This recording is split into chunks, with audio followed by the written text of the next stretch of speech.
Hello guys, my name is Andres Levos. I'm going to review for you guys the trailer that dropped for The Man from U.N.C.L.E. This is a spy slash comedy action film that stars Henry Cavill and Armie Hammer.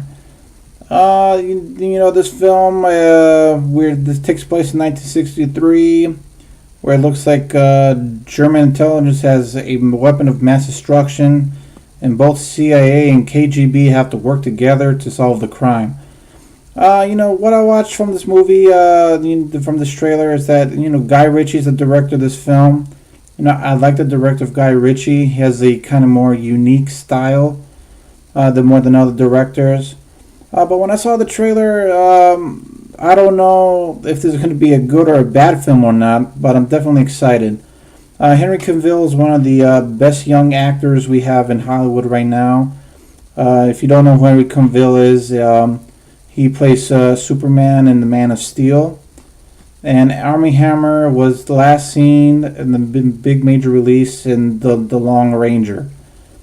It seems like this film is going to have a lot of ridiculous action sequences. The story is kind of going to be kind of generic, I believe at best.